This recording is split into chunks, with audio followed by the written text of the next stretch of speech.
मैं अशोक श्री अरविंद सोसाइटी से आज जीवन के कुछ उन रहस्यों के बारे में चर्चा करेंगे जो हर व्यक्ति के साथ घटित होती है। जब भी मनुष्य अपना शरीर छोड़कर आत्मा के रूप में वायुमंडल में या ब्रह्मांड में स्वतंत्र रूप से विचरण करता है तो निश्चित रूप से एक दिन उसके मन में ये इच्छा उत्पन्न होती है कि जो अतृप्त भावनाएं रह गई हैं, जो अतृप्तता उसके जीवन में रह गई है, उसे तृप्त करें। और जो इच्छा, जब यह इच्छा उसकी इच्छा शक्ति में परिवर्तित हो जाती है तो वो फिर दोबारा जन्म लेने का निर्णय करता है। और जब जन्म लेने का निर्णय करता है तो निश्चित रूप से अपने उस वातावरण को ढूंढता है, अपने उस माँ बाप को ढूंढता है जो उसकी अतृप्त इच्छाओं को तृप्त कर सके।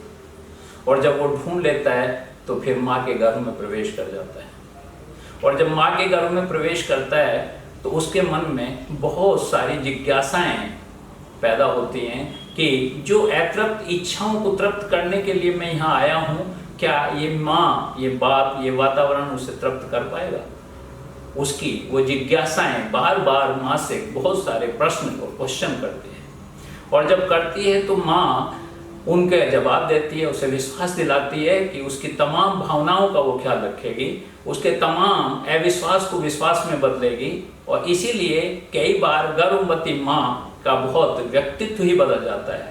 बहुत सारी माएँ जो बहुत कलही होती हैं वो शांति प्रिय हो जाती हैं, जो शांति प्रिय हैं वो कलही हो जाती हैं।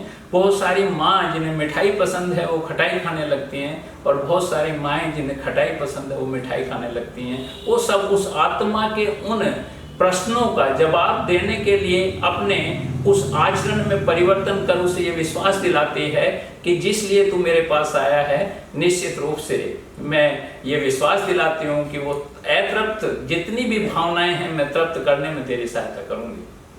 और जब इस विश्वास के साथ बच्चा जन्म लेता है, इस पृथ्वी पर आता है, तो उसके अंदर एक आत्मविश्वास पैदा हो जाता है कि हाँ, मैं जिस लिए आया हूँ उसे मैं पूरा कर सकता हूँ। और जब आत्मविश्वास पैदा हो जाता है तो फिर वो अपने अस्तित्व को स्वीकार करने लगता है। वो ये ढूंढने लगता है कि मेरा अस्तित्व क्या है, मेरे अंदर क्या ऐसा है जिसके कारण मैं इस दुनिया में जाना जा सकता हूँ, जिसके कारण मैं कुछ बेहतर कर सकता हूँ, जो मेरा मूल तत्व बनेगा, जो मेरा बीज बनेगा, जो अंकुरित होकर एक वृक्ष बनेगा, उस बीज को ढूंढने का प्रयास करता है। और जब उसे ढूंढ लेता है तो फिर वो एक संकल्प करता है। वो फिर एक संकल्प करता है कि निश्चित रूप से मैं अब अपना सफर शुरू करूंगा। और फिर उस संकल्प के साथ वो अपना सफर शुरू करता है, जीवन यात्रा जिसे बोलते हैं, जीवन का सफर जिसे बोलते हैं। और फिर उस सफर में उतर जाता है, अपने अस्तित्व को आधार बनाते हुए, अपने जीवन को अंकुरित करते हुए वो एक वृक्ष की तरफ बढ़ना शुरू करता है। और संकल्प के साथ साथ बहुत सारी यात्राएं वो पूरी करता है। और ये यात्राओं के साथ साथ फिर एक दिन ऐसा आता है कि उसे समर्पण करने के लिए तैयार होना पड़ता है। ये बात यहाँ निश्चित रूप से मैं कहना चाहूँगा कि जिसके पास कुछ है ही नहीं वो समर्पण क्या करेगा, जिसके पास कुछ है ही नहीं वो संकल्प क्या करेगा। इसलिए अस्तित्व का होना बहुत बहुत बहुत आवश्यक है। इतना आवश्यक है कि बिना अस्तित्व के ना अपना सफर शुरू कर सकता है, ना संकल्प शुरू कर सकता है, और ना समर्पण शुरू कर सकता है। जिस व्यक्ति के पास कुछ है ही नहीं वो समर्पण क्या करेगा। इसलिए हम अगली जब चर्चा करेंगे तो निश्चित रूप से अस्तित्व शब्द पे एक चर्चा करेंगे और आपको हम बताएंगे कि अस्तित्व क्या है।